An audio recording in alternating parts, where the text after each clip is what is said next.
नमस्कार मित्रों, स्वागत है आप सभी का पुनः संगम दक्ष एकेडमी के इस ऑनलाइन मंच पर।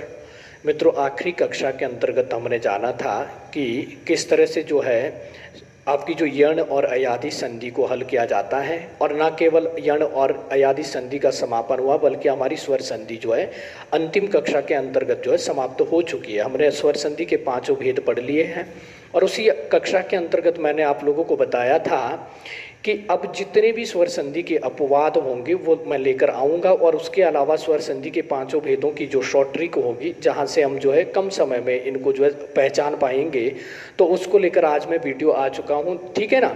तो ध्यान देना, आज हम जानते हैं कि अपवाद जो है कौन कौन से स्वर संधि के अंतर्गत। अपवाद अर्थात जो नियम के विरुद्ध है, जिनके ऊपर कोई भी नियम नहीं लगेगा। अभी तक स्वर संधि के हमने जितने भी नियम पढ़े हैं पांचों संधियों के अंतर्गत, उनमें से कोई सा भी नियम इन शब्दों के ऊपर नहीं लग रहा होगा, परंतु संधि फिर भी इनमें हो रही होगी। तो इन्हीं को हम अपवाद के अंतर्गत रखते हैं, जिन्हें या तो नियम से छूट दी गई है या फिर जो नियम जिनके ऊपर कोई नियम लागू नहीं होता है, उन्हीं को ध्यान देना अपवाद के अंतर्गत रखते हैं। तो सबसे पहले अपवाद जान लेते हैं कि कौन कौन से यहाँ पर अपवाद है, और इसके बाद जानेंगे कि इस स्वर संधि के पांचों भेदों की शॉर्ट ट्रिक क्या रहने वाली है, किस तरह से हम जल्दी से पहचान सकते हैं कि ये स्वर संधि का कौन सा भेद है। आइए मित्रों, सबसे पहले हम जानते हैं कि यहाँ पर देखो आपके लिए रखा गया है कि स्वर संधि के अपवाद अर्थात कौन कौन से यहाँ पर अपवाद आने वाले हो, और जो परीक्षा की दृष्टि से महत्वपूर्ण आपके अपवाद हैं उनको ध्यान देना यहाँ पर रखा गया है। तो सबसे पहले देखते हैं पहले शब्द के अंतिम स्वर का जो है दीर्घीकरण, अर्थात स्थिति क्या होगी कि पहले शब्द के अंत में आपका, क्योंकि आप जानते हैं कि संधि जो होती है उसमें दो शब्दों का होना अनिवार्य है, और इस शब्द का पहले शब्द का अंतिम वर्ण और दूसरे प्रथम वर्ण, इन दोनों में ही योग होगा। इनके योग के बाद जो विकार हो रहा होगा उसी को हम संधि कहते हैं। तो ये कह रहा है कि पहले शब्द का जो अंतिम स्वर होगा वो होगा तो आपका क्या, ह्रस्व स्वर होगा, लेकिन वो ध्यान देना बिना किसी नियम का पालन करते हुए स्वतः ही आपका दीर्घ स्वर में बदल जाएगा। यानी कि दीर्घ स्वर बनाने का मतलब क्या होता है, दीर्घ स्वर तब बनता है जब दो समान स्वर, एक ही जाति के स्वर आपस में मिलते हैं। यानी पहले शब्द के अंत में ओ आ में से कोई एक हो, दूसरे के प्रारंभ में ओ आ में से कोई एक हो, तो उन दोनों का जब योग हो रहा होता है तो उस स्थिति में दीर्घ स्वर बनता है। सेम स्थिति आपकी जो है छोटी बड़ी या छोटा बड़ा के अंतर्गत होती है, लेकिन यहाँ ऐसा बिल्कुल भी नहीं होगा। अगर पहले शब्द के अंत में ओ होगा, दूसरे के प्रारंभ में ओ नहीं है, फिर भी ये ओ आपका जो है आ में बदल रहा होगा, तो ऐसी स्थिति यहाँ पर हो रही होगी। यानी कि जो नियम है ही नहीं स्वर आपके जो है स्वर संधि के अंतर्गत, उस तरह के नियम यहाँ पर लग रहे होंगे, तो उसी को ध्यान देना हम कहते हैं क्या, अपवाद कहते हैं। जैसे कि हम उदाहरण से समझ लेते हैं। पहला उदाहरण हमारे पास है प्रतिधनकार। देखिएगा, पहले शब्द के अंतिम वर्ण को अगर लेना है तो तौ में हम हल स्वर का प्रयोग, हल चिन्ह का प्रयोग करेंगे, तो इसमें जो ध्यान देना ह्रस्व ई है वो अलग हो जाएगी। इधर से यदि हमें प्रथम वर्ण चाहिए तो इसका प्रथम वर्ण क्या है, कौ है, और कौ में क्या है, आ है और रौ है। तो इस तरह से हम देखेंगे। तो आप अगर ध्यान करोगे तो हमने स्वर संधि के पांचों भेदों में से कहीं भी ये नियम नहीं पढ़ा होगा कि यदि ई के बाद कोई आपका जो है व्यंजन आ रहा होगा तो ई के बाद व्यंजन का योग यहाँ पर हमने पढ़ा ही नहीं है। वैसे तो हमने पढ़ा था कि ई के बाद यदि कोई अन्य स्वर आता है तो ई आपका जो है यो में बदल जाता है, और वो जो अन्य स्वर होता है वो यो को अपनी मात्रा दे रहा होता है, उसके बाद यो को पूरा करता है। परंतु यहाँ पर कोई भी नियम नहीं लगेगा कि ई के बाद कौ का योग। ये तो ध्यान देना, स्वर संधि का कोई नियम ही नहीं है इसके अंतर्गत, तो ध्यान दीजिएगा, ये बन जाता है प्रतिकार। अब आप कहोगे कि कैसे बना, तो ध्यान देना, यही तो अपवाद है जिस पर कोई नियम लागू ही नहीं हो रहा है। नियम होता है कि यदि प्रथम शब्द के अंत में ई हो और दूसरे शब्द के प्रारंभ में भी ई हो, तो ध्यान देना दोनों के योग से क्या होता था, आपका दीर्घ ई बनती थी। अगर प्रथम शब्द के अंत में ई हो और दूसरे के प्रारंभ में ई के अलावा कोई भी अगर स्वर होता है तो ध्यान दीजिएगा फिर ई का क्या बनता था, यो बन जाता था। लेकिन यहाँ पर तो ई के साथ सीधा सीधा एक कौ व्यंजन का योग हो रहा है, और आपका जो लघु ई था वो दीर्घ ई में बदल गया।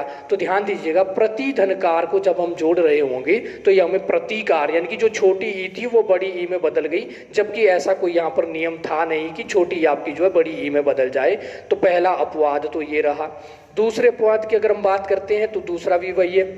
प्रति यहाँ पर लिखा हुआ है, तो जैसे ही तो में हम हलचिन का प्रयोग करेंगे तो यहाँ से लघु ई अलग हो जाएगी और सामने हमारे पास क्या रखा है, घात। घात में पहला वर्ण क्या है, यहाँ पर घौ है और घौ के बाद आ है और तो है। फिर नियम ध्यान दीजिएगा, कोई भी ऐसा नहीं है जिसमें हम देखें कि ई के बाद अगर घौ आएगा तो ई जो है बड़ी ई में बदल जाए, तो ऐसा कोई भी यहाँ पर नियम नहीं लग रहा। परंतु जब इसको हम जोड़ रहे होंगे, प्रति धन घात को हम जब जोड़ रहे होंगे तो ध्यान दीजिएगा, ये जो आपकी छोटी ई थी ये बड़ी ई में बदल जाती है। और छोटी ई का जो है बड़ी ई में बदलना, मतलब आपने देखा था कि छोटी ई बड़ी में तभी बदलती है अगर पहले शब्द के अंत में भी छोटी या बड़ी में से कोई एक हो और दूसरे के प्रारंभ में भी छोटी या बड़ी में से कोई एक हो, तभी आपका जो है क्या होता था, ये दोनों जो सजातीय स्वर होते थे वो अपने ही जाति के दीर्घ रूप अर्थात दीर्घ ई में बदल जाते थे। परंतु यहाँ पर ऐसा देखने को नहीं मिला कि ई के बाद जो है ई होती तो बड़ी ई बन जाती। तो यही ध्यान देना आपके अपवाद है कि प्रति धन घात को जब हम आपस में जोड़ रहे होते हैं तो ये प्रतिघात बन जाता है।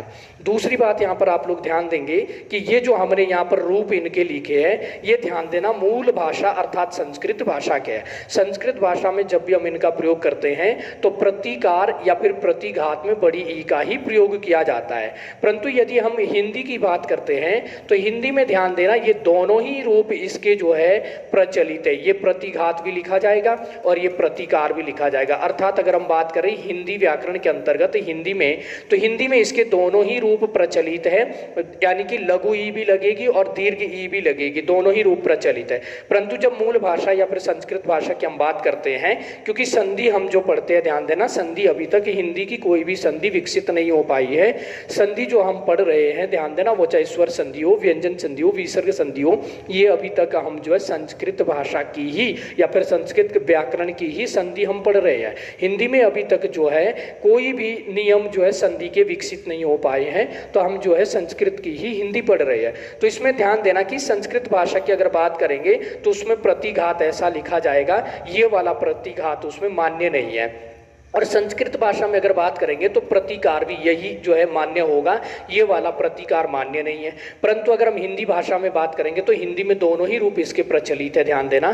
परंतु जब हम संधि की बात कर रहे होंगे, जब इसका संधि विच्छेद होगा तो विच्छेद वही होगा प्रतिधनकार, लेकिन जैसे ही जोड़ रहे होंगे तो ये जो ई है आपकी लघु ई है, ये क्या हो जाती है, दीर्घ ई में बदल जाती है। जैसा कि हमने यहाँ पर देखा, दीर्घ ई बन गया और यहाँ भी दीर्घ ई बन गया, जबकि कोई भी नियम नहीं लगा है संधि का, ठीक है ना। तो इस प्रकार हम देख रहे होंगे कि यहाँ पर ये जो है हमारे पास कुछ दो अपवाद हमने यहाँ देख ली। इसके बाद आगे बढ़ते हैं जरा, और भी हमारे पास अपवाद रहेंगे। जैसा कि देखो यहाँ पर एक शब्द है मूसल और दूसरा शब्द है हमारे पास धार। तो मूसल में क्या होगा, जैसे ही ध्यान देना मूसल का हम अंतिम वर्ण निकालेंगे, क्योंकि संधि अगर करनी है तो अंतिम वर्ण चाहिए हमें। तो लौ में जैसे ही हलचिन का प्रयोग करेंगे तो यहाँ से अ निकल रहा होगा। और जो हमारे पास धार शब्द है, इसका प्रथम वर्ण निकालेंगे तो धौ निकलेगा, इसके बाद आर जो है ध्यान देना अलग है। तो कोई भी हमने ऐसा नियम नहीं पढ़ा होगा कि यदि अ का योग धौ के साथ होगा तो अ का आ बन जाएगा। भाई अ का आ बनने का एक ही जरिया है, अगर अ या आ के बाद अ या आ आए, पहले शब्द के अंत में अ आ में से कोई एक हो, दूसरे के प्रारंभ में अ आ में से कोई एक हो, तभी आ बनता है। परंतु यहाँ पर जैसे ही हम इसको आपस में जोड़ते हैं तो ध्यान देना ये मूसलाधार बन जाता है। मूसलाधार, ये जो लौ में अ था, देखो यहाँ पर केवल हमें अ दिखाई दे रहा है, अ है, इसके बाद कोई भी अ नहीं है, परंतु फिर भी ध्यान देना लौ के पीछे यहाँ पर आ का आगमन हो रहा है, तो ये आपका अपवाद है, क्योंकि जो अ था वो अ ही आ में बदल गया है। अ का आ तो बनता है, परंतु बनता तब है यदि अ के बाद भी अ ही होता, या फिर अ या आ के बाद कोई अ या आ होता है, तभी ध्यान देना हम आ को बना सकते हैं। परंतु यहाँ तो केवल एक अ है, उसके साथ ना तो कोई अ मिला ना कोई आ मिला, फिर भी ध्यान देना जो शब्द है आपका वो मूसलाधार बन गया है। तो मूसल धन धार का जब योग कर रहे होंगे तो ये ध्यान देना आपका मूसलाधार बनता है। तो ये भी एक जो है आपका स्वर संधि का ही अपवाद है। दूसरा देखो, इसके बाद हमारे पास शब्द है यहाँ पर ध्यान देना विश्व धन मित्र। इसको जब देखेंगे तो ये विश्वधन मित्र है। इसका भी अंतिम वर्ण जब हम निकाल रहे होंगे तो वो में जैसे ही हलचिन का प्रयोग करेंगे तो यहाँ से अ निकल कर आएगा। यहाँ पर अगर प्रथम वर्ण निकालेंगे तो मौ है, मौ में आपकी लघु ई है और ये इत्र अलग हो जाएगा। फिर देखेंगे कि यहाँ पर अ के बाद मौ व्यंजन आया। कोई भी नियम ये नहीं कहता कि अ के साथ यदि मौ आएगा तो फिर अ का आ बन जाएगा, परंतु यहाँ पर फिर भी बन रहा है। अगर हम देखेंगे जैसे इसको मिलाएंगे तो ये बन जाता है, ध्यान देना, विश्वामित्र। अर्थात अ किस में बदल गया, आ में, जबकि यहाँ पर जो है कोई भी ऐसा नियम नहीं लग रहा कि जिससे आ बदल गया, आ में बदल गया है। तो ये हमारे जो है कुछ अपवाद यहाँ पर देखे हमने, जिनमें क्या हुआ कि प्रथम जो शब्द था उसका जो रस्व आपके जो स्वर थे वो रस्व स्वर किस में बदल गए, आपके दीर्घ स्वर में बदल गए हैं। चलिए आगे देखते हैं, कुछ और अपवाद लेकर चलते हम आगे। जैसा कि यहाँ पर दिया गया है कि दूसरे शब्द का जो अंतिम स्वर है उसमें परिवर्तन होगा। तो मित्रों यहाँ पर भी हम देखेंगे कि दूसरे शब्द के अंतिम स्वर में क्या हो रहा है, परिवर्तन हो रहा है। संस्कृत में जब दो शब्दों के बीच संधि होती है तो बोलने में पहले शब्द पर बल बढ़ जाने के कारण दूसरे शब्द के अंतिम स्वर का बल कम हो जाता है, जिसके कारण उसके स्वर में परिवर्तन हो जाता है। जैसा कि यहाँ पर हम देखेंगे कि उदाहरण लेते, उदाहरण से समझते हैं। प्रथम हमारे पास शब्द है यथा, धन, इच्छा। मूल शब्द ध्यान देना इच्छा है, इधर यथा है। तो जैसे ही हम इसमें संधि करेंगे तो आप जानते हैं कि थौ में जैसे ही हलचिन का प्रयोग करेंगे तो इसका आ अलग हो जाएगा। फिर इधर से क्या होगा, प्रथम वर्ण आपका ई अलग हो जाएगा। और इस प्रकार देखेंगे कि जब आ और ई का योग होता है, अर्थात अ या आ के बाद छोटी ई या बड़ी आती है, तो आप सभी जानते हैं गुण स्वर संधि के अंतर्गत ए बनता है। फिर देख रहे होंगे यहाँ पर कि ये आपका थौ था, इन दोनों स्वरों को मिलाकर ए बन गया था और इधर ये वाला टुकड़ा हमें मिलेगा। परंतु जैसे ही हम इसको जोड़ रहेंगे, थौ में आपका ए जुड़ेगा तो थे बनेगा, और इधर से जो आपका मतलब छौ में आ स्वर था वो ध्यान देना ओ में बदल जाता है। तो ये आपका क्या है, गुण स्वर संधि का उदाहरण है। परंतु ध्यान देना यहाँ पर अपवाद क्या है, ये जो इच्छा था इसको जैसे ही हम संधि बना देते हैं तो ये इच्छा का इच्छ बन जाता है। तो इसका जब हम संधि विच्छेद करेंगे, मैंने यहाँ पर जो लिखा है यथेच, इसका जब संधि विच्छेद आप कर रहे होंगे तो ध्यान देना कभी भी इसका यथा धन इच्छ मत करना, क्योंकि इच्छ कोई भी शब्द नहीं है, कोई सार्थक शब्द नहीं है। इच्छा मूल शब्द है, ध्यान देना। जब हम यथेच यथेच बोल रहे हैं इसका मतलब होता है कि इच्छा के अनुसार। तो जब टुकड़ा करेंगे तो यथा धन इच्छा, और जब इसको वापस जोड़ रहे होंगे, संधि कर रहे होंगे तो यथेच बनता है, यथेच ना कि यथेच्छा।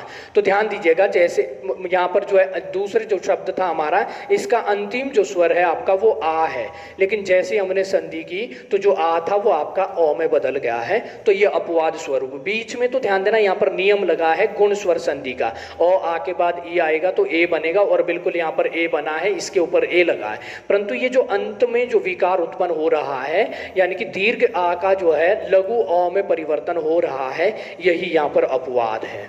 आगे बढ़ते हैं जरा, दूसरा जो उदाहरण है वो लेते हैं। दूसरे उदाहरण में क्या दिया, अल्प धन इच्छा। तो स्थिति यहाँ भी वही है। फिर अगर हम यहाँ पर शब्द लेते हैं, ध्यान देना, अल्प, तो अल्प का जो अंतिम वर्ण होगा, अल्प का अंतिम वर्ण क्या होगा, तो पौ में जैसे ही हलचिन लगाएंगे तो पौ से अ निकलेगा। और इच्छा में फिर देखेंगे प्रथम वर्ण है आपका ई है, और ये चौ और छा अलग हो जाएगा। तो हम जानते कि ओ आ के बाद जैसे ही छोटी या बड़ी आती है तो ये ए में बदल जाते हैं, और जब इसका योग करेंगे तो यहाँ पर योग करते समय देखेंगे कि जो आपका लौ था इसके बाद पौ आधा है, लेकिन इस पौ में क्या होगा, ये ए स्वर मिल जाएगा तो पे बन जाएगा। और ये जो इच्छा था ये ध्यान देना इच्छ बन जाएगा। अर्थात अल्प धन इच्छा को जब जोड़ेंगे तो अल्पेच्छा नहीं बनेगा, ये अल्पेच्छ बनता है, अल्पेच्छ। तो ध्यान देना यहाँ पर जो आ स्वर था वो आ स्वर यहाँ पर भी किस में बदल गया, अ में बदल गया। कौन से नियम के अनुसार, तो कोई भी ऐसा नियम नहीं है कि जिसके अनुसार हम आ को जो है अ में बदले, तो यही अपवाद। ध्यान देना यहाँ पर तो की जो है क्या हुई, गुण स्वर संधि हो रही है, परंतु अंत में जो आपका ये आ का जो है अ में परिवर्तन हो रहा है, ये किसी नियम के अनुसार नहीं हो रहा है। इसीलिए इसको हम क्या कहते हैं कि इसके अंत में जो विकार उत्पन्न हुआ वो एक जो है अपवाद के रूप में विकार उत्पन्न हुआ है। जैसे यहाँ पर अगला हमारे पास उदाहरण है नव। नव में जैसे ही हम क्या करेंगे, हल चिन्ह का प्रयोग करेंगे तो अ अलग निकलेगा। फिर देखो रात्र में क्या है, र प्रथम वर्ण है, और र प्रथम वर्ण है, ध्यान दीजिएगा। उसके बाद आपका आ है और इसके बाद त्री है। तो जब इसको हम योग करेंगे तो यहाँ देखो अ है, अ के बाद कौन आ रहा है, र आ रहा है। तो आपने कोई भी ऐसा नियम नहीं पढ़ा है कि अ के बाद यदि र आएगा तो आप आ बना दोगे। तो ध्यान देना, इसका सीधा सीधा क्या हो जाएगा, ये नवरात्र बन जाता है। पहली बात तो ये है कि यहाँ पर कोई संधि नहीं हुई है, ध्यान देना। यहाँ पर क्या हुआ है, सीधा नव और रात्रि जो था वो एक साथ मिला, परंतु संधि हम इसलिए कहेंगे कि ये जो ई था आपका, ये ई बदल गया है, इसमें विकार उत्पन्न हो गया है, और जहां पर विकार होता है उसको हम संधि की श्रेणी में रखते हैं। परंतु कौन सी संधि है, कौन सा नियम इसमें लगा है, तो कोई भी हम नियम यहाँ पर देख नहीं सकते हैं। क्यों, क्योंकि ये जो नव धन रात्र था ये बन गया आपका, नव धन रात्रि था वो रात्रि किस में बदल गया, रात्र में बदल गया। तो मूल शब्द ध्यान देना क्या है, रात्रि मतलब रात है, परंतु जैसे ही इसका हम योग करते हैं तो ये नवरात्र बन जाता है, रात्रि का रात्र बन जाता है। तो विच्छेद करेंगे तो नव, विच्छेद करते समय क्या होगा, नव धन रात्रि होगा, और जैसे इसमें योग करवा रहे होंगे, संयोग करवा रहे होंगे, तो ये जो रात्रि शब्द है ध्यान देना, ये आपका क्या हो जाता है, रात्र में बदल जाता है। तो अर्थात जो आपकी लघु ई है इसका जो है लोप यहाँ पर हो जाता है, और कोई भी ऐसा नियम नहीं है जिसके तहत इसका लोप हो रहा होगा, अर्थात ये भी अपवाद के कारण जो है इसका लोप हो जाता है। ठीक है ना। तो जैसे ही अगला जो हमारे पास शब्द था क्या है, वो है प्रभु। तो प्रभु में क्या करेंगे, प्र है और भू है, ध्यान देना। इनका जब हम योग करवाएंगे तो इसके अंत में तो यहाँ अ है, इधर ध्यान देना भौ है, तो अ और भौ में कोई संधि तो नहीं होगी, तो इसलिए क्या होगा, ये सीधा संयोग के आधार पर जुड़ जाएगा, परंतु जो आपका बड़ा ऊ था वो यहाँ पर छोटा ऊ में बदल जाता है। अब हम कहेंगे किस नियम के अनुसार, तो ध्यान दीजिएगा कोई भी नियम यहाँ पर नहीं लग रहा, ये उच्चारण का फर्क है, ध्यान देना। जब हम भू अकेले बोलते हैं तो ज्यादा मात्रा यहाँ पर जो है श्वास वायु खर्च होती है, इसलिए यहाँ पर जो है बड़ा ऊ का प्रयोग होता है। और जब इसको हम एक साथ जोड़कर बोलते हैं प्रभु, तो फिर ध्यान देना प्रभु, तो यहाँ पर भू जो होता है वो जल्दी से बोल दिया जाता है, इसलिए जो आपका दीर्घ स्वर था वो उसका क्या हो जाता है, लघु स्वर के रूप में परिवर्तन हो जाता है। भू का मतलब होता है होना या उत्पन्न होना, प्र मतलब विशेष, अर्थात जो विशेष रूप से उत्पन्न होता है उसी को हम प्रभु कहते हैं। ठीक है ना। तो यहाँ पर भी क्या हुआ, जो बड़ा ऊ था वो आपका छोटा ऊ में बदल गया है, इस प्रकार यहाँ पर भी विकार उत्पन्न हुआ है। बाकी ध्यान देना यहाँ पर प्रति धन अक्षी है, प्रति में क्या है, तो में हल लगाएंगे तो आपकी ई अलग हो जाएगी, और अक्षी में क्या है, प्रथम वर्ण ध्यान दीजिएगा, तो पहले अ है, और अ और ई को जब हम आपस में जोड़ते हैं तो क्या बनता है, तो ध्यान दीजिएगा यहाँ पर ई जो है प्रथम स्वर के, प्रथम शब्द के अंत में ई है, और आप जानते हैं ई के बाद जब भी कोई अन्य स्वर आता है तो ई किस में बदलता है, तो यो में बदलता है, और यो के साथ जैसे ही यहाँ से अ जुड़ेगा तो यो पूरा हो जाएगा। तो यहाँ से हम देख रहे होंगे प्र और तो आधा रह गया, क्योंकि इसका स्वर जो है यो में बदल गया, और यहाँ से बनकर यो आया, और इसका जो हम देखेंगे था तो यहाँ पर इस क्ष में छोटी ई थी, परंतु जैसे ही हम इसका योग करेंगे तो प्रत्यक्षी ना होकर ये प्रत्यक्ष बन जाता है, अर्थात प्रतिधन अक्षी। मूल शब्द जो होता है वो अक्षी है, ध्यान देना, अक्षी मतलब आंख, ठीक है ना। और जैसे ही इस अक्षी को हम क्या करेंगे, संधि करवाएंगे तो ये अक्षी से बदलकर अक्ष हो जाता है, तो इसका भी जो ई था उसका लोप हो जाता है। तो टुकड़े जब तक रहेंगे तब तक प्रतिधन अक्षी है, लेकिन जैसे ही योग करवाएंगे तो फिर प्रत्यक्षी नहीं होगा, फिर ये प्रत्यक्ष बन जाता है, अर्थात आंखों के जो सामने होता है उसी को प्रत्यक्ष कहा जाता है। तो यहाँ पर भी क्या हुआ, तो यहाँ भी हम देखेंगे तो अपवाद स्वरूप आपकी जो लघु ई यहाँ पर लगी हुई थी वो ध्यान दीजिएगा किस में बदल जाती है, वो सीधी अ में बदल जाती है। क्ष में जो ई थी यहाँ पर, लेकिन यहाँ पर क्ष में आपको क्या दिख रहा है, केवल अ दिख रहा है, तो ई का यहाँ पर अ बन गया है, तो ये भी हमारा क्या रहेगा, एक अपवाद यहाँ पर रहेगा। इसके बाद एक और बचा है, इस पर आप खुद चर्चा कर लेना, मैंने आपको बता दिया था कि कैसे जो है बदलते हैं, तो इसको आप खुद बता लेना जरा। इसके बाद फिर अगला जो है वो है पहले शब्द के अंतिम स्वर का लोप। तो यहाँ पर आप देखेंगे कि पहले शब्द का जो अंतिम स्वर होगा उसका लोप हो जाएगा, मतलब वो गायब हो जाएगा।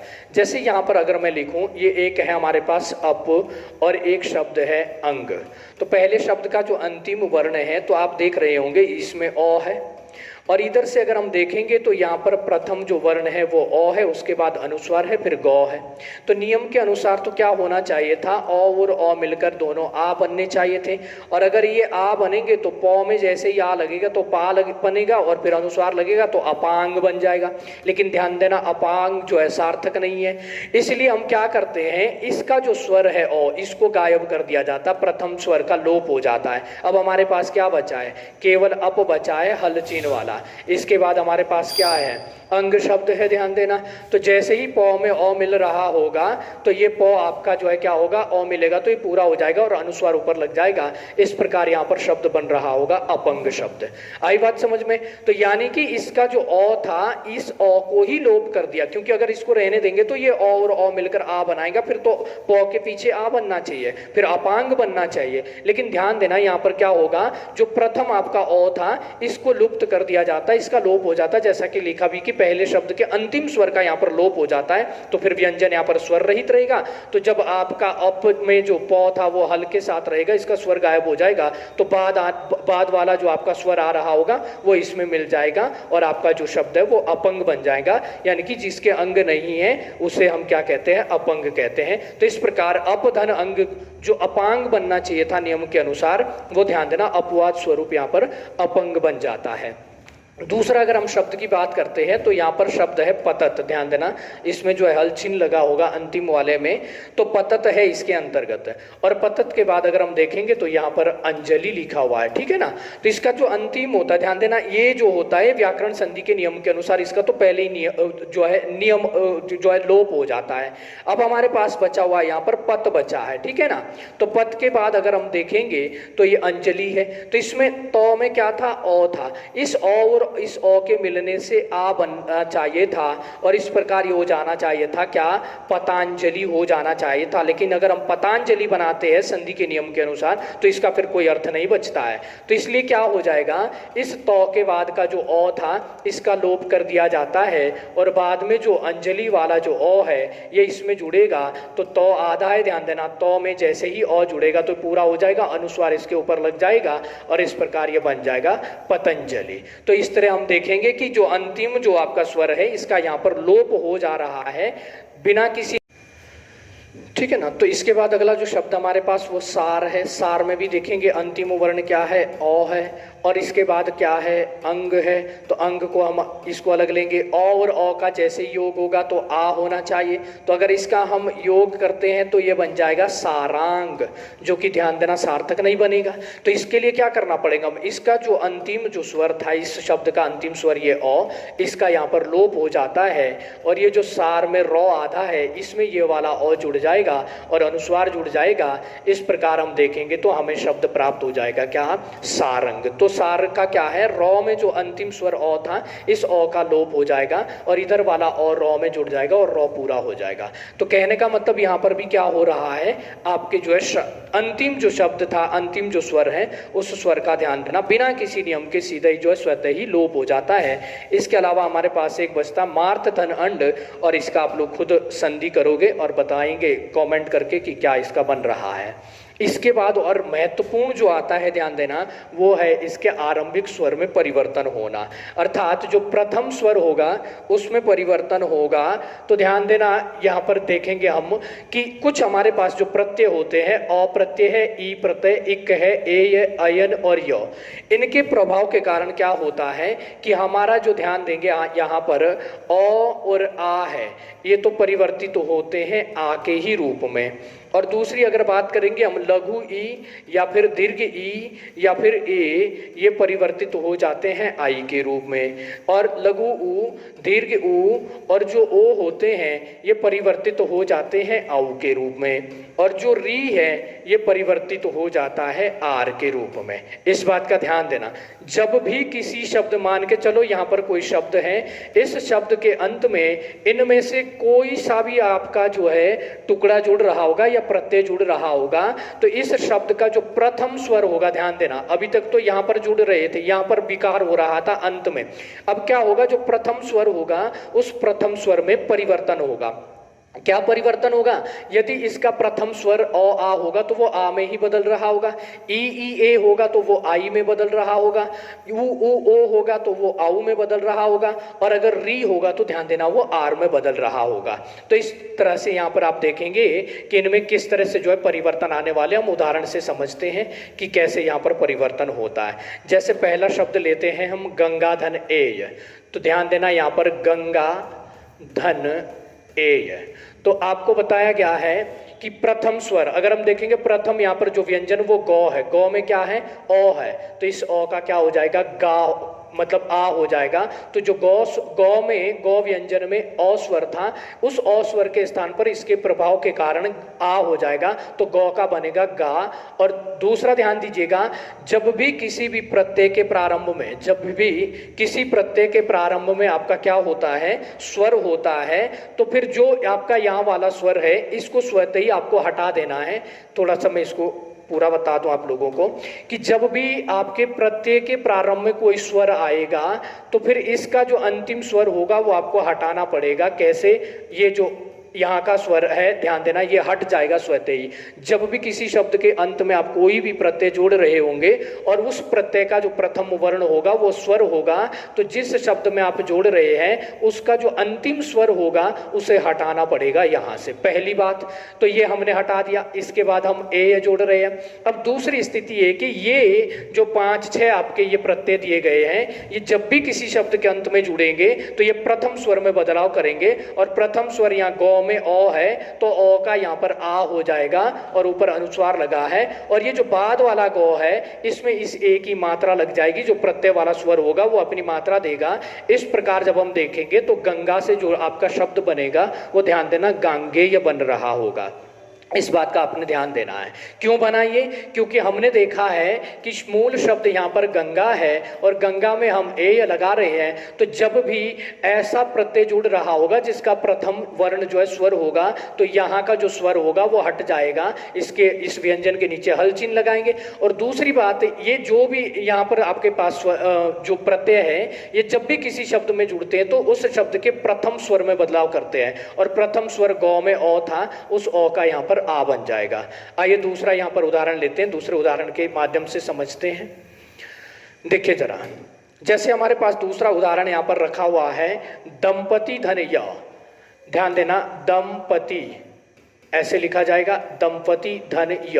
और दूसरी बात और बता दूं इनकी विशेषताओं के साथ, एक तो इनकी विशेषता है कि ये प्रथम स्वर में बदलाव करते हैं, अन्य मतलब सभी को मिलाकर। परंतु जो य आपका होता है, अगर य किसी के अंत में जुड़ रहा है तो य की एक और विशेषता आ जाती है, य प्रथम स्वर में तो बदलाव करेगा ही करेगा, साथ में ध्यान देना जो अंतिम व्यंजन होगा आपका उसको आधा कर देता है। ये कैसे? देखो, य जब मिलेगा तो देखो दंपति, तो दो में क्या है? ओ है, ओ को क्या बना देगा? ये आ बना देगा, और ऊपर अनुस्वार है ही। फिर पौ में कोई परिवर्तन नहीं होगा। अंत में जो तौ है, तौ में स्वर लगा हुआ है, इसलिए तो आपका पूरा, पर यो प्रत्यय लगने के कारण ये आधा हो जाएगा। इस प्रकार ध्यान दीजिएगा, दंपति से जो बनता है वो दाम्पत्य बन जाता है, क्योंकि नियम यह है कि यो जब भी किसी शब्द के अंत में जुड़ेगा तो पहले वाले स्वर में तो परिवर्तन करेगा ही, गाँव निकलेगा। अगला देखो, दिति है हमारे पास। दिति अर्थात जो है, ध्यान देना, राक्षसों की जो माता है उसे दिति नाम से जानते हैं हम।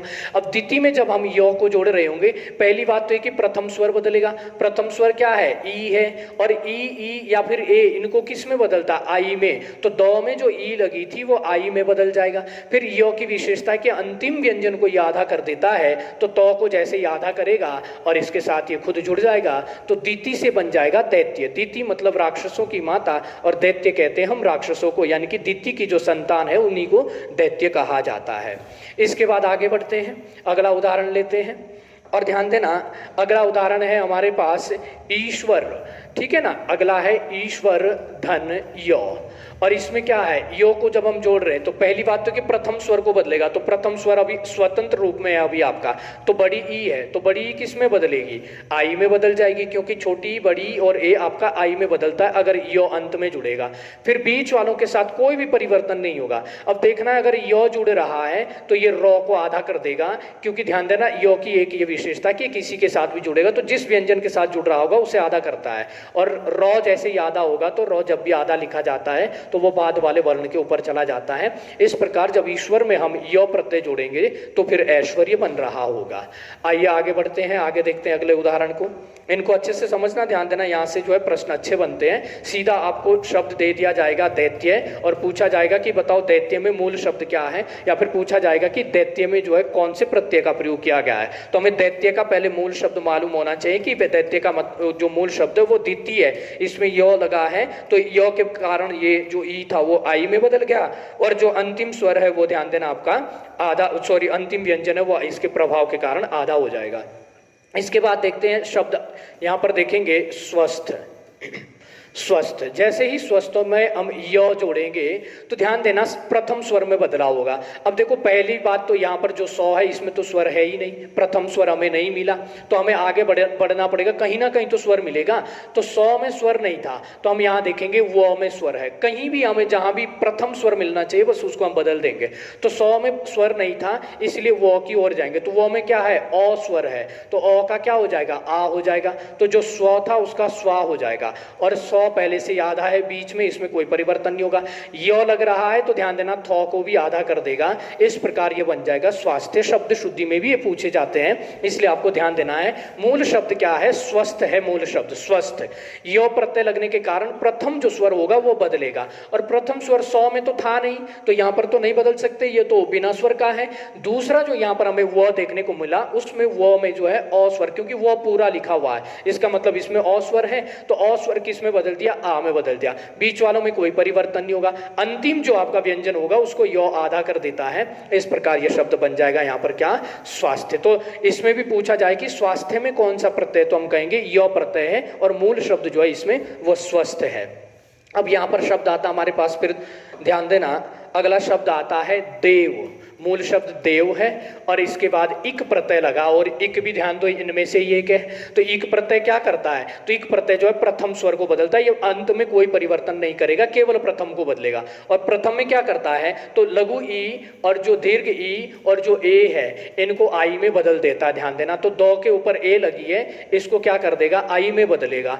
दूसरी बात मैंने बताई थी कि जब भी आपके प्रत्यय का प्रथम वर्ण स्वर होगा तो यहाँ पर आप हल चिन्ह लगा देना, क्योंकि जब यहाँ स्वर होगा तो यहाँ हल चिन्ह लगाना, यहाँ का जो स्वर होगा वो हटा देना पड़ेगा, क्योंकि इसमें जो मात्रा जुड़ेगी वो इस वाले स्वर की जुड़ेगी। तो वो में जो मात्रा जुड़ेगी वो ई की जुड़ेगी, क्योंकि ई आ रहा है इसके साथ।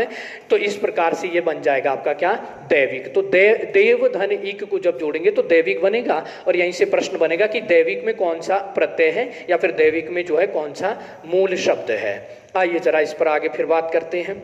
अगला हमारे पास जो शब्द है वो नीति है, ठीक है ना, नीति। और इसके अलावा हमारे पास क्या है, इक प्रत्यय है। तो फिर वही बात आ गई कि इक प्रत्यय क्या करेगा, प्रथम जो आपका स्वर होगा उसको बदलेगा। तो नौ में कौन सा स्वर है, ई, और ई किस में बदलता है, आई में। लघु ई, दीर्घ ई, ए आई में बदलते हैं, और क्योंकि प्रथम यहाँ पर जो वर्ण वो स्वर है इसलिए इसकी ई स्वतः ही हट जाएगी। तो इस तौ में कौन सा स्वर जुड़ेगा, जो बाद में आ रहा है। तो नीति में जब हम इक जोड़ रहे होंगे तो हमें नैतिक शब्द यहाँ पर प्राप्त हो रहा होगा।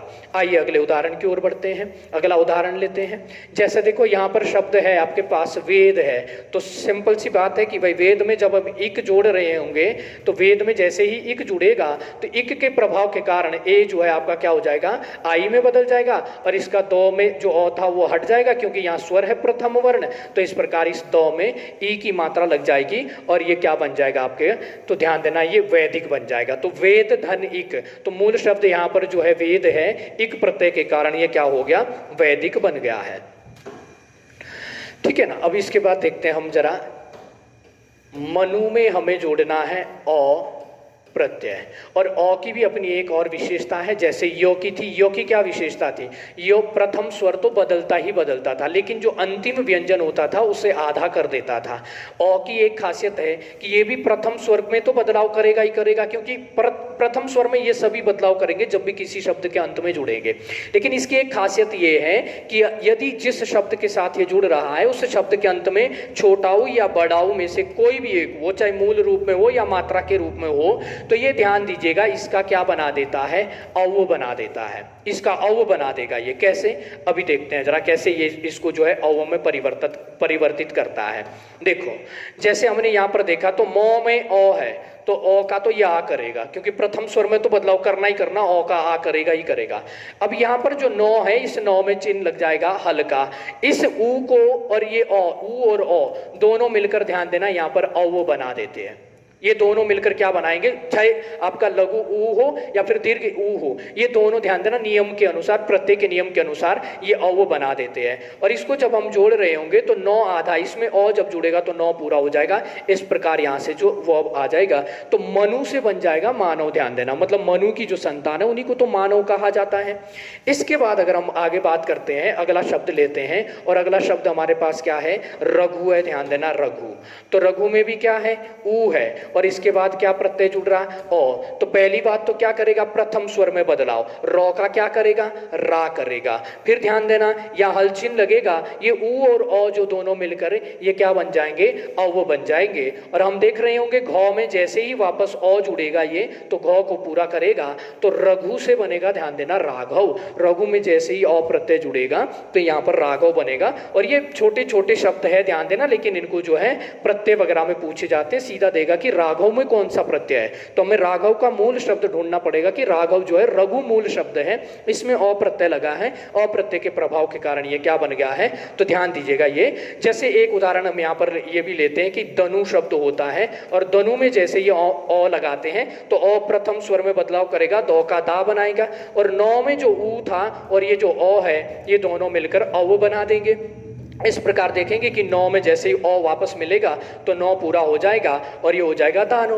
भाई दनु कौन है, तो दनु ध्यान देना राक्षसों के पिता है, तो दनु की जो संतान होगी, दनु से जो उत्पन्न हुए हैं उन्हीं को तो दानव कहा जाता है। तो इस प्रकार हम देखेंगे कि अ जब भी किसी शब्द के अंत में जुड़ेगा तो अ के प्रभाव के कारण जो प्रथम आपका जो ध्यान देना स्वर होगा वो तो बदलेगा ही बदलेगा। अ का आ, ई का आई, ऊ का आ ऊ, और री का जो है आर बनेगा। लेकिन अ की एक ये विशेषता रहेगी, अगर तो अंत में छोटा हो या बड़ा हो के अलावा कोई भी और हुआ तो ये केवल प्रथम में परिवर्तन करेगा, अंत में कोई भी परिवर्तन नहीं करेगा। पर अगर ध्यान दीजिएगा अंत में छोटा हो या बड़ा हो आ गया तो फिर ये इसको अव में बदल देता है। अगर छोटा हो बड़ा हो नहीं है अंत में, तो देखो जैसे मैं लिखता हूं यहाँ पर वसुदेव लिखता हूं, वसुदेव, तो वसुदेव में ध्यान देना अगर अ जोड़ना है तो अंत में देखो ना छोटा हो बड़ा हो है ही नहीं यहाँ पर, तो ये अव नहीं बनाएगा, यहाँ पर केवल क्या करेगा, प्रथम स्वर में परिवर्तन करेगा अ। तो इसमें जैसे ही परिवर्तन करेगा तो अ का क्या बनेगा, आ बनेगा, और यहाँ पर क्या बन जाएगा, वासुदेव बन जाएगा। यानी कि इसमें कोई परिवर्तन नहीं होगा। परिवर्तन तभी करेगा अगर अंत में छोटा हो या बड़ा हो होगा, तो अंत में वो तभी बना रहा होगा। आइए जरा आगे बढ़ते हैं। इसके बाद ध्यान देना एक शब्द यहाँ पर धनु धन अ, इसको धनु नहीं होगा, ये धनु था, ध्यान देना, इसको मैंने बता भी दिया आप लोगों को, ठीक है ना। ये धनु है जो मैंने अभी बता दिया था, धनु धन अ, इससे ही बनता है क्या, दानव बनता है। आइए अगला देखते हैं। वासुदेव मैंने आपको अभी बता दिया है, वसुदेव में जैसे ही अ जुड़ेगा तो ये वासुदेव बनेगा, वासुदेव। अंत में कोई परिवर्तन नहीं होगा क्योंकि यहाँ ऊ नहीं है, अगर ऊ होता तो फिर उसका अव बना देता है ये। इसके बाद देखो जैसे हमारे पास शब्द है उपचार, उपचार ध्यान देना, और उपचार में क्या लगेगा, इक प्रत्यय। तो नियम के अनुसार इक प्रत्यय क्या करेगा, पहली बात तो ये कि जब भी आपका यहाँ पर प्रत्यय क्या प्रथम वर्ण क्या होगा, स्वर, तो यहाँ पर हल चिन्ह लगा दो अंत वाले में, क्योंकि इसमें मात्रा इसी की लगेगी, यहाँ वाले स्वर का लोप हो जाएगा। दूसरी बात यह है कि ये उनमें से एक है जो प्रथम स्वर में बदलाव करते हैं, और प्रथम स्वर में क्या बदलाव, तो जो लघु ऊ या दीर्घ ऊ या फिर ओ होता है ये ध्यान दीजिएगा आपके आऊ में बदल जाते हैं। तो ये इस ऊ को किस में बदलेगा, आऊ में बदल देगा, आऊ में। फिर क्या होगा, पौ है, फिर चा है, और ये जो रॉ है, रॉ में ई अपनी मात्रा देगा। तो इस प्रकार ध्यान देना हमें जो शब्द मिलेगा वो औपचारिक बनेगा। तो ध्यान देना यहाँ से प्रश्न बनेगा, पक्का यहाँ से पूछा जाएगा कि औपचारिक में कौन से प्रत्यय का प्रयोग किया गया है, या फिर औपचारिक का मूल शब्द क्या है। तो हम देखेंगे कि इसका जो मूल शब्द है वो आपका उपचार है। उपचार में हमने इक लगाया, इक के प्रभाव के कारण जो ऊ था आपका वो आऊ में बदल जाएगा, और रॉ में क्योंकि यहाँ पर ई है लगा हुआ यहाँ पर स्वर, तो ई की मात्रा लग जाएगी। इस प्रकार से ये औपचारिक बन रहा होगा। ठीक है ना। तो इसके बाद अगर हम लेते हैं भूत शब्द को लेते हैं, भूत अगला उदाहरण है, इसमें इक प्रत्यय जोड़ना है। तो क्योंकि प्रत्यय का प्रथम वर्ण स्वर है इसलिए ध्यान देना यहाँ पर हल चिन्ह। और फिर आप जानते हैं कि भौ में प्रथम स्वर क्या है, ऊ है, और ऊ किस में बदलेगा, आऊ में बदलेगा। और फिर तौ में कौन सा प्रत्यय लगेगा, ई लगेगा। इस प्रकार भूत से भूत में जब इक जोड़ेंगे तो ध्यान देना भौतिक शब्द हमें मिल रहा होगा। तो इसमें भूत मूल शब्द है और इक प्रत्यय का प्रयोग हो रहा है। आगे जैसे देखेंगे हम योग शब्द है, ध्यान देना। तो सिंपल है कि योग में जब इक जोड़ेंगे सबसे पहले ई के कारण यहाँ पर इसे हम हल लगा देंगे, और ओ किस में बदल जाता है, तो ओ आऊ में बदल जाता है। तो ये क्या बन जाएगा, यौगिक बन जाएगा। तो इसमें भी कुछ नहीं है, ठीक है ना। तो आप लोग साथ के साथ स्वयं भी करते रहें। इसके अलावा जैसे हमने देखा कुंती शब्द है यहाँ पर, कुंती, और कुंती में हम देखेंगे क्या जोड़ना है, ए जोड़ना है। और ए क्या करता है, तो ध्यान देना ये भी प्रथम स्वर में आपका जो है परिवर्तन कर देता है। अब ध्यान देना क्योंकि यहाँ भी प्रत्यय का प्रथम जो वर्ण है वो ए है, इसलिए हम क्या कर देंगे, यहाँ हल चिन्ह का प्रयोग करेंगे, अंतिम स्वर को हटा देंगे। और कौ में क्या लगा हुआ है, ऊ है, ऊ किस में बदलेगा, आऊ में बदलता है। और कौ के ऊपर जो है आपका अनुस्वार है तो यहाँ भी अनुस्वार लगा देंगे। और ध्यान दीजिएगा फिर जो तौ है इससे हमने स्वर हटा दिया था क्योंकि उधर से स्वर आ रहा है, तो इस तौ के ऊपर मात्रा कौन देगा, ए देगा, जो मिल रहा है। इस प्रकार ये बन जाएगा कौन्तेय। कुंती में जब ए प्रत्यय लगेगा तो कौन्तेय, यानी कि कुंती की जो संतान है, कुंती के जो पुत्र हैं उन्हीं को हम कौन्तेय कहते हैं, ध्यान देना। इसीलिए तो पांडवों को जो है कौन्तेय कहा जाता है क्योंकि वो कुंती के पुत्र है। तो कुंती में जैसे ए लगा है तो कौन्तेय बना। इसके बाद देखो अगला शब्द हमारे पास है सूजन, और सूजन में हमने लगाया यो प्रत्यय, फिर यो आ गया, ध्यान देना। यो की दो विशेषताएं, प्रथम स्वर को बदलेगा, ऊ है, ऊ को किस में बदलेगा, आऊ में, जौ, और अंतिम को क्या कर देता है, आधा कर देता है। तो जब भी यो का प्रयोग होगा तो प्रथम स्वर तो बदलेगा ही बदलेगा, अंतिम वाले को भी आधा कर देगा।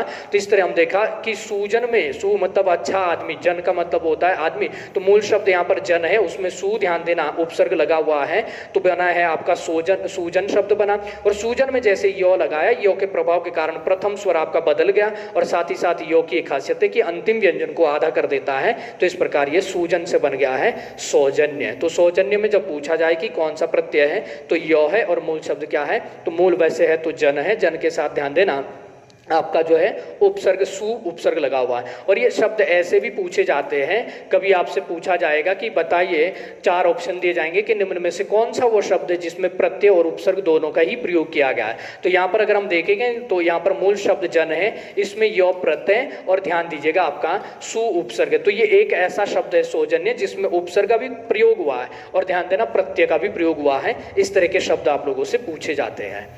इसके बाद आगे बढ़ते हैं अगले उदाहरण की तो अगला उदाहरण ध्यान देना हमारे पास अब री वाला आ रहा है, ठीक है ना। हमारे पास है गृहस्थी, ठीक है ना, गृहस्थी। इसमें जैसे ही हम यो प्रत्यय जोड़ेंगे तो मैंने कहा था यदि प्रथम स्वर आपका री होता है तो री जो है ध्यान देना आपका क्या हो जाता है, आर में बदल जाता, आ और आधा रो। जब भी उन 5-6 प्रत्ययों में से कोई भी एक यहाँ पर आएगा तो री आपका आर में बदल जाता है। तो देखिएगा जरा, यहाँ पर गौ है, गौ में जो री लगा था वो किस में बदल गया, आर में बदल गया, ध्यान देना, री का आर बन गया। बाकी में कोई परिवर्तन नहीं होगा यहाँ पर, ध्यान देना। और फिर आप जानते हैं कि जैसे ही यो को किसी के साथ मिलाते हैं तो वो अंतिम व्यंजन आपका आधा हो जाता है। इसको जब हम जोड़ेंगे तो गौ में आ जुड़ेगा तो गा बनेगा। रौ जब भी आधा होता है तो बाद वाले के ऊपर चला जाता है, आधा सौ पहले से ही था, थौ आधा इस यो के कारण हो जाएगा। और इस प्रकार ये गारस्थ्य, ध्यान दीजिएगा, बन जाएगा। शब्द शुद्धि में ये पक्का आप लोगों से पूछा जाएगा, ठीक है ना, कि गारस्थ्य का जो है कहीं पर आपको जो है इस तरह से लिख के देगा, कहीं पर ध्यान देना ऐसे लिख के दे देगा, तो कुछ भी वो प्रकार देगा। तो आपको देखना है कि मूल शब्द यहाँ पर गृहस्थी है, गृहस्थी में यो लग रहा है,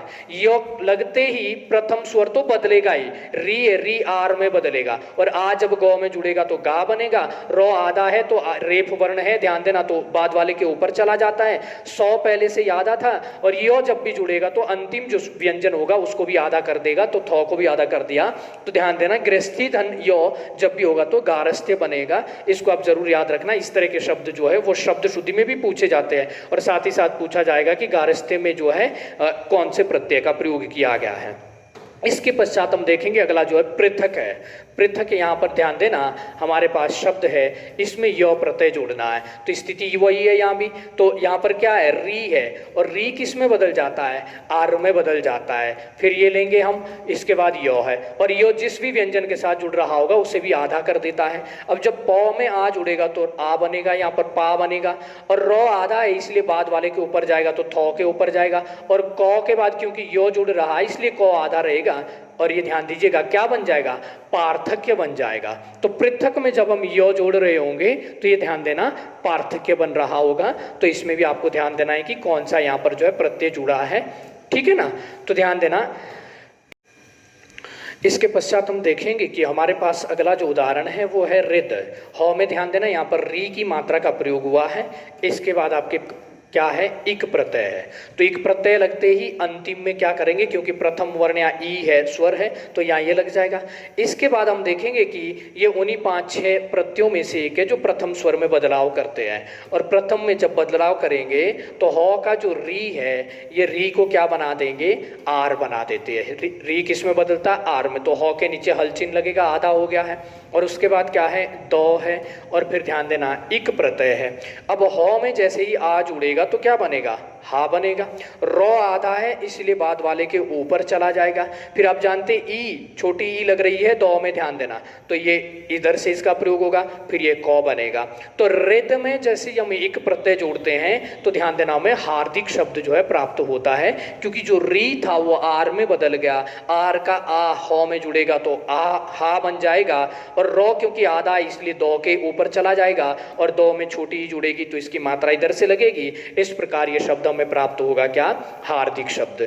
तो ये थे मित्रों कुछ अपवाद हमारे जो है स्वर संधि के, जिनमें कि कोई भी नियम नहीं लग रहा, यानी कि संधि के अंतर्गत हमने कहीं भी ऐसा नियम नहीं पढ़ा कि भाई अगर कहीं पर यो जुड़ेगा तो वह प्रथम वर्ण को बदलेगा या अंतिम को आधा करेगा, ऐसा कोई नियम नहीं पढ़ा हमने। ऐसा भी कोई नियम नहीं पढ़ा कि यदि अंत में इक जुड़ रहा है तो री का आर बनेगा। भाई री का आर तो हमने पढ़ा था कि री के साथ यदि जो है मतलब री के अ या आ के बाद अगर री आता है तो अर बन जाता था, परंतु री के बाद जब भी कहीं भी अन्य कोई स्वर आता था या तो उस स्थिति में हमने देखा था कि री का रॉ बन जाता था। तो ये तो नियम था हमारा संधि के अंतर्गत। पर ये जो अभी हमने पढ़े हैं सारे के सारे, ये ध्यान देना कोई भी नियम नहीं थे, परंतु परिवर्तन हो रहा है, यहाँ पर संधि हो रही थी। कभी कोई वर्ण आधा हो रहा, कभी बदल के जो है ओ का आ बन रहा है, ई का ए बन रहा, ऊ का आऊ बन रहा है, तो ये विकारी तो है, तो विकार तो हो रहे यहाँ पर, परंतु ध्यान देना कोई भी नियम नहीं लग रहे, किसी भी नियम के अनुसार यहाँ पर विकार उत्पन्न नहीं हो पा रहा था। इसलिए हम कहते हैं कि अपवाद स्वरूप यहाँ पर जो है संध्या हुई है। अब इसके बाद ध्यान देना, मैंने आपको बताया था कि कुछ जो है मैं आप लोगों को ट्रिक बताने वाला हूँ कि जो आपके 5 भेद है स्वर संधि के, कि कैसे पहचाने हम इनको। तो ध्यान देना, सबसे पहले मैं आपको यहाँ पर लिख दूँ कि पहला भेद है हमारे पास क्या, दीर्घ स्वर संधि। इसके पश्चात दूसरा जो हमारे पास भेद है वो है गुण स्वर संधि, और तीसरा जो हमारे पास भेद है वो है वृद्धि स्वर संधि, और इसके अलावा जो हमारे पास भेद है वो है यण संधि, और इसके अलावा हमारे पास जो भेद है वो है अयादि संधि। तो ध्यान देना, स्वर संधि के ये हमारे पास 5 भेद होते हैं, दीर्घ स्वर संधि, गुण स्वर संधि, वृद्धि स्वर संधि, यण संधि और अयादि संधि। इन दोनों के साथ हम कभी भी जो है स्वर का प्रयोग नहीं करते, क्योंकि यहाँ पर व्यंजन ही बन रहे होते हैं। सबसे पहली बात आपको बता दूं कि यहाँ पर तो सबसे आसान है कि जहाँ भी आपको बड़ी ई, बड़ा ऊ और बड़ा आ, यानी कि दीर्घ जो 3 वर्ण हैं जहाँ पर ये देखने को मिलेंगे आपको, वहीं पर ध्यान दीजिएगा आपकी दीर्घ स्वर संधि होती है। जैसे अगर हम लिखेंगे यहाँ पर विद्यालय, तो विद्यालय में हमने देखा कि विच और उच्चारण करेंगे, ध्यान देना इनका, जैसे हम उच्चारण करेंगे तो हमें पता चलेगा कि संधि कहाँ पर हुई है। जहाँ पर भी 2 वर्ण आपस में मिले होंगे वहाँ बोलने में हमें थोड़ा जोर देना पड़ेगा। जैसे हम पढ़ रहे हैं विद्यालय, तो विद्यालय, तो या के बाद ध्यान देना थोड़ा लंबा खींचना पड़ रहा है, विद्यालय। इसका मतलब सीधी सीधी बात है कि यहाँ पर जो है संधि हुई होगी, 2 वर्ण आपस में मिले होंगे, तो जहाँ 2 वर्ण मिले होंगे वहाँ पर थोड़ा जोर ज्यादा देना पड़ेगा आपको। तो यहीं से ध्यान दीजिएगा, आपकी जब हम संधि को तोड़ते हैं तो संधि टूटेगी भी यहीं से। इसके लिए मैं ध्यान देना एक पूरी क्लास ले आऊँगा, संधि के जो है कई सारे उदाहरण रखूँगा, फिर तोड़ना आप लोगों को सिखाऊंगा, जोड़ना आप लोगों ने सीख लिया है। तो ध्यान देना विद्यालय में हम देखेंगे तो यहाँ पर क्या हो रहा है, तो आ जो है स्वर की यहाँ पर संधि है, आपको ना यहाँ पर ई दिखेगा, ना यहाँ पर ऊ दिख रहा, ना कहीं ए दिख रहा, ना आई दिख रहा। ऐसे ही अगर मैं बताऊं कि जैसे मैंने लिखा, ध्यान देना यहाँ पर जो है एक शब्द लिखा मैंने नदीश, ठीक है ना, नदीश शब्द लिखा है यहाँ पर, नदीश ये शब्द लिखा है नदीश। तो यहाँ पर देखो ना आप साफ साफ यहाँ पर आपको दिख रहा है कि यहाँ पर बड़ी ई की मात्रा का प्रयोग हो रहा है। तो बड़ी ई, बड़ाऊ और आ का प्रयोग कहाँ होता है, तो केवल ध्यान देना दीर्घ स्वर संधि में होता है, क्योंकि स्वरों का ही नाम इनका दीर्घ है। ये दीर्घ स्वर, ये दीर्घ स्वर, ये दीर्घ स्वर है। और नदीश में जैसे ही हम देखेंगे कि संधि कहाँ हुई है, तो एक बार उच्चारण करके देखेंगे नदीश, नदीश। तो दो के पीछे जो ई है इसके ऊपर जोर जा रहा है, इसका मतलब संधि किसकी है, तो बड़ी ई की संधि है। तो ध्यान दीजिएगा यहां पर भी हम क्या कहेंगे कि क्योंकि बड़ी ई का प्रयोग हुआ है, दीर्घ स्वर का प्रयोग हुआ है इसमें, इसलिए हम कहेंगे जब भी पूछेगा कि नदीश शब्द में कौन सी संधि है, तो हम सीधा कहेंगे कि ये आपकी जो है दीर्घ स्वर संधि है।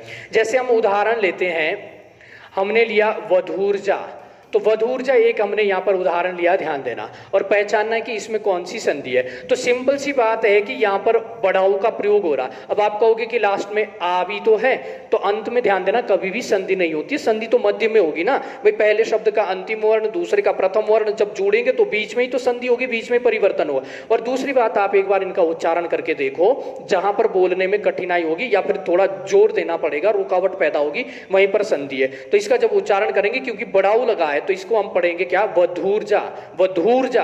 तो धूर लिए कि जहां भी आपको आ, बड़ी ई और बड़ाऊ को बोलते समय जोर देकर पढ़ना पड़ेगा, वही आपकी दीर्घ स्वर संधि है, ठीक है ना। तो जहां भी ये तीन वर्णों में से आपको कोई देखने को मिलेगा, जैसे नदीश में ये है, जैसे मैं अगर उदाहरण लेता हूं, उदाहरण लिया हमने गोरीश, तो ध्यान देना गोरीश में क्या है, तो गोरीश में भी ध्यान देना गोरीश, गोरीश, तो रॉ के पीछे देखो जोर आ रहा है, मतलब बोलने में जो जोर लग रहा है वो रॉ के पीछे, गोरीश, गो को जल्दी बोल रहे हैं, शॉ को भी जल्दी बोल रहे हैं, लेकिन रॉ के पीछे बल लग रहा है बोलने में, इसका मतलब संधि यहीं पर है। और किस पर वो बल लग रहा है, तो बड़ी ई पर लग रहा है, और बड़ी के लिए ई क्या होती है, ये आपकी जो है दीर्घ स्वर होता है, इसलिए ध्यान दीजिएगा ये क्या कहलाएंगे, दीर्घ स्वर संधि कहलाएंगे।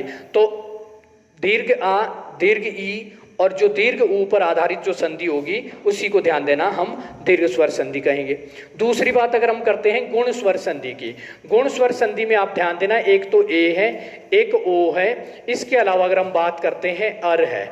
ये जहां भी आप लोगों को देखने को मिलेंगे वहीं पर आप देखेंगे कि मतलब ए की मात्रा दिखे या फिर ओ की मात्रा दिखे या फिर अर दिखे, पहले शब्द के अंत में ओ होगा और बाद वाले में शब्द के ऊपर जो है आधा रॉ लगा होगा। मतलब आप देखोगे कि किसी शब्द के ऊपर रॉ लगा है और उससे पहले कहीं भी ओ आया हुआ है, तो समझ लेना कि यहाँ पर गुण स्वर संधि का ही प्रयोग हुआ है। या फिर शब्द में आपके जो है ए का प्रयोग हो रहा है या फिर ध्यान दीजिएगा ओ का प्रयोग हो रहा है, तो वहां पर आपकी गुण स्वर संधि होगी। जैसे हम उदाहरण लेते हैं, एक शब्द हमारे पास दिनेश है, तो ध्यान दीजिएगा दिनेश में क्या है, जब बोलेंगे दिनेश, दिनेश, दिनेश, तो नौ के ऊपर जो ए है उसके ऊपर बल जा रहा है, इसका मतलब संधि यहाँ हुई है। सिंपल सी बात है, इसमें दिन है और ईश है, नौ का जो ओ और यहाँ की ई है दोनों मिलेंगे आपस में तो ए बना देते हैं। तो क्योंकि दो वर्ण मिले हैं यहाँ पर इसीलिए तो जोर लग रहा है यहाँ पर बोलने में, तो दिनेश। और दूसरी बात ध्यान देना यहाँ पर ई स्वर है, ई की कभी संधि होती ही नहीं, लघु ई की संधि नहीं होती। शौ में ओ है तो ओ की कभी संधि होती ही नहीं है। तो ध्यान देना जो मूल स्वर होते हैं उनकी तो संधि होती ही नहीं। तो ऐसे भी एक ही स्वर आपको यहाँ पर दिख रहा है ए स्वर, और ए स्वर जहां भी होगा वहां पर कौन सी संधि होगी, तो आपकी आपकी जो है गुण स्वर संधि होगी। और उदाहरण लेता हूं इसके, जैसे ध्यान देना इसके और उदाहरण लेते हैं हम, जैसे कपीश लिखते हैं हम, कपीश तो आपका जो है दीर्घ स्वर संधि में आ जाएगा।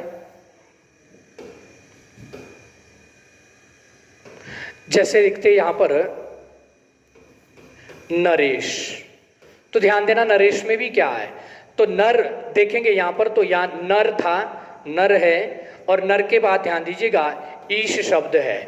तो इस नर का जो ओ है और यहाँ की ई है, ये ओ और ई मिलकर दोनों ए बने हैं। इस प्रकार यहाँ ऊपर जाएगा। तो जब इसका उच्चारण करेंगे नरेश नरेश, तो नौ को जल्दी बोल रहे, शौ को भी लास्ट में जल्दी बोल रहे। जोर जो लग रहा है वो रॉ के ऊपर ए को बोलने में लग रहा है। इसका मतलब जहां पर बोलने में, उच्चारण करने में आपको जोर देना पड़ेगा, संधि वहीं पर है, उसी की संधि है। और यहाँ आपको साफ ए दिख रहा है, तो इसका मतलब ये क्या हो जाएगा आपका, ये जो है मतलब गुण स्वर संधि का उदाहरण है। या जैसे हम ओ से संबंधित भी ले लेते हैं एक, जैसे हमने लिया है, ध्यान देना, सूर्योदय सूर्योदय, तो ध्यान दो सूर्योदय सूर्योदय। तो यो के बाद जो है यहाँ पर क्या हो रहा है, तो बल लग रहा है बोलने में, सूर्योदय सूर्योदय। और वैसे भी अगर बात करूं तो यहाँ पर जो है ऊ है, ऊ की संधि नहीं है, औ की संधि नहीं होती, यो की संधि नहीं होती है। तो ध्यान देना, हम लिखेंगे जैसे ही सूर्य सूर्य धन उदय, सूर्य धन उदय, तो यहाँ यो में जो ओ है, यहाँ का जो ऊ है, ओ और ऊ जब आपस में मिलते तो ओ बनाते हैं। इसीलिए यहाँ पर बोलने में जो क्या होगा, सूर्योदय जब हम बोल रहे होंगे तो यो के बाद जो ओ बोल रहे, वहां पर बोलने में बल लग रहा है। और जहां पर बल लगेगा या जहां पर बोलने में जो है समय ज्यादा लगेगा, तो समझ लेना संधि आपकी वहीं पर हुई है। और यहाँ पर कौन सी मात्रा दिख रही, तो ओ की मात्रा दिख रही है। तो जहां भी ए या ओ की मात्रा दिखेगी, वो ध्यान देना आपके क्या होंगे, गुण स्वर होंगे। इसके अलावा जैसे हमने पढ़ा था, जैसे वर्षर्तु लिखा हुआ है, वर्षर्तु, तो वर्षर्तु अगर आपसे पूछा जाए तो सीधा सीधा आपने देखना है, ध्यान देना कि हमने पढ़ा था कि जब हम वर्षा के बाद में क्या लिखते हैं, वर्षा के बाद में ध्यान देना ऋतु लिखते हैं। तो हम जानते ओ या आ के बाद जब री आता है तो फिर इनके स्थान पर क्या बन जाता है, अर बन जाता है। और इसी प्रकार हम देखेंगे, क्योंकि इसका जो आ था वो अर में बदल गया है, तो यहाँ पर आधा शौ रहेगा और उधर से अर बन गया है। और अर के बाद आपके पास क्या है, ये री भी आपका इसमें बदल चुका है, तो तू वर्ण बचा है। तो यहाँ पर शौ के बाद संधि हो रही है, ध्यान देना। तो शौ के ऊपर एक रौ तो पहले से ही है, और ये शौ में जैसे ही ओ मिलेगा तो शौ पूरा हो जाएगा। रौ जब भी आधा होता है तो बाद वाले के ऊपर जाता है। तो हम देखेंगे वर्षर्तु, ये आधा रौ और इससे पहले देखो ओ है, यहाँ शौ में ओ है, तो अर बना हुआ है। तो जहां भी हमें अर देखने को मिलेगा वहां पर कौन सी संधि होगी, तो गुण स्वर संधि होगी। अर्थात जहां भी आपको ए या तो देखने को मिलेगा ए, या फिर देखने को मिलेगा ओ, ए की मात्रा, ओ की मात्रा, या फिर अर, आधा रौ और आधे रौ से पहले वाला जो वर्ण होगा उसमें ओ स्वर होगा, तो वही ध्यान देना आपके गुण स्वर संधि के उदाहरण होंगे। इसके बाद अगर वृद्धि की बात करते हैं तो ठीक है ना, तो देखेंगे यहाँ पर तो आई और आऊ, तो जैसे मैं यहाँ पर लिख रहा हूँ एक एक, तो साफ दिख रहा है यहाँ पर आई की मात्रा आ रही है। मैंने लिखा जैसे महोज, तो साफ दिख रहा आऊ की मात्रा आ रही है। तो जहां भी डबल वाली मात्राएं लगेगी, ध्यान देना आई और आऊ की ही डबल मात्रा होती है, और दो ही वर्णों पर आधारित ये संधि रहती है, वृद्धि स्वर संधि। तो जहां भी ये मात्रा रहेगी वहां पर हम आसानी से बता सकते हैं कि इसमें जो है वृद्धि स्वर संधि का प्रयोग हुआ है। इसके बाद यण संधि, यण संधि और भी सरल है, ध्यान दीजिएगा। ध्यान देना, यो और वो, इनसे पहले आधा वर्ण, इसके अलावा रॉ और रॉ से भी पहले आधा वर्ण।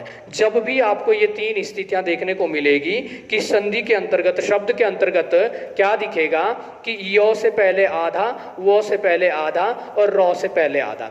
ध्यान देना, ये ट्रिक बता रहा हूं, तो ट्रिक 100% कभी भी सही नहीं होते हैं, लेकिन आप ये मान के चलना 90 से 95% आपके जो है ऐसी स्थितियां होगी कि यहाँ पर, जहां पर आप इनको देखकर जो है शब्द को पहचान सकते हैं। हमेशा ध्यान देना, जैसे मैंने लिखा प्रत्येक, ये यण संधि का उदाहरण। देखो यो से पहले आधा, तो मैं जैसे लिखूं, ध्यान देना, उपयुक्त, उपयुक्त, तो उपयुक्त में भी यण संधि है। देखो यो है और यो से पहले ये रॉ, जो रॉ ऊपर होता है वो हमेशा उस वर्ण से पहले होता है जिसके ऊपर लगा होता है, तो ये भी यहां पर बन जाएगा।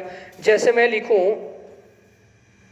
वध्वाचरण, वध्वाचरण, वध्वाचरण, तो देखो वो और वो से पहले आधा, तो कहने का मतलब ये है कि जहां भी यो, वो और रॉ से पहले वाला जो है आपको 1/2, यानी कि इनसे पहले वाला जो वर्ण है वो अगर आपको आधा दिखेगा तो समझ लेना कि यहाँ पर यण संधि है। यो, वो और रॉ पर आधारित है ये संधि, और इनसे पहले वाला 100% आधा ही होगा, तो इस बात को आप ध्यान देना, तो वहीं पर आपकी यण संधि होगी। लास्ट हमारे पास बचती है अयादि संधि, और अयादि संधि में क्या होगा, अयादी संधि में भी दो वर्ण आपको देखने को मिलेंगे, एक य देखने को मिलेगा, एक व देखने को मिलेगा। अगर य और व से पहले वाला वर्ण आधा है तो यण संधि, यदि य और व से पहले वाला वर्ण पूरा है तो ध्यान दीजिएगा अयादी संधि। लेकिन वो पूरा जो होगा वो या तो अ स्वर होगा उसके अंत में या फिर आ स्वर होगा। जैसे मैंने लिखा पवन, तो पवन में वो देखो, और वो से पहले इस प में कौन है, अ है, तो अ वो बन रहा है यहाँ पर, तो इसमें ये संधि है। जैसे मैंने लिखा पावक, पावक, तो पावक में देखो व और वो से पहले आपको आ मिल रहा है। कहने का मतलब है य और व, इन य और व से पहले आपको जब भी या तो अ दिखेगा या फिर आ दिखेगा तो वहीं पर आपकी अयादी संधि रहेगी। तो ये आपको नियम बता दिए गए हैं कि आपकी दीर्घ स्वर संधि का मतलब है कि बड़ा आ, बड़ी ई और बड़ा ऊ जहां भी देखने को मिलेंगे। गुण स्वर संधि का मतलब है जहां भी ए की मात्रा, ओ की मात्रा या फिर अर देखने को मिलेगा। वृद्धि स्वर संधि का मतलब है जहां भी आपको आई की मात्रा डबल मात्रा है, ओ की मात्रा यानी डबल मात्रा है, डबल डबल वाले जहां भी दिखेंगे वो वृद्धि स्वर संधि है। इसके बाद यण संधि की बात करें तो य, व और र से पहले वाला व्यंजन अगर आधा दिखेगा वो यण संधि की पहचान है। अयादी, जब भी य और व से पहले वाला आपको जो है अ या आ स्वर देखने को मिलेगा तो वो आपका अयादी संधि का उदाहरण है। इस प्रकार ध्यान देना, जितना हो सकता था मैंने आज आप लोगों को जो है यहाँ पर ट्रिक भी बताई। बाकी अगर आप लोगों ने डीपली पढ़ा होगा, जिस तरह से पहले आप लोगों को पढ़ाया गया है, पूरे नियम बताए गए, उदाहरण करवाए गए हैं, तो फिर जो ट्रिक वगैरह है इसकी आवश्यकता पड़ती भी नहीं है। ठीक है ना। तो उम्मीद करता हूं कि ये चीजें आज जो आप लोगों को मतलब जो है काफी समझ में आ गई होगी। आप लोगों को अपवाद भी बता दिए गए कि स्वर संधि की क्या क्या अपवाद है, क्योंकि वहां से भी प्रश्न बनते हैं। साथ में थोड़ा सा प्रयास किया है कि थोड़ा आप लोगों को पहचान बता दी जाए मोटे तौर पर कैसे जो है संधि को पहचानना है। इसके बाद ध्यान देना, अगला जो आपकी क्लास आएगी वो व्यंजन संधि को लेकर आएगी, लाई जाएगी, और इसके बाद जब हम देखेंगे तो विसर्ग संधि पढ़ेंगे। अंततः सभी संधियों का ध्यान देना, एक बार जो है आप लोगों का जो है 100 नंबर का एक पूरा जो है प्रैक्टिस सेट टाइप का लाया जाएगा, और उसमें फिर हम विचार विमर्श करेंगे कि तोड़ना सीखेंगे, जोड़ना सीखेंगे। तो इस तरह से हम संधियों का जो है गहनता से अध्ययन करेंगे। तो बने रहिए संगम दक्ष के साथ। धन्यवाद।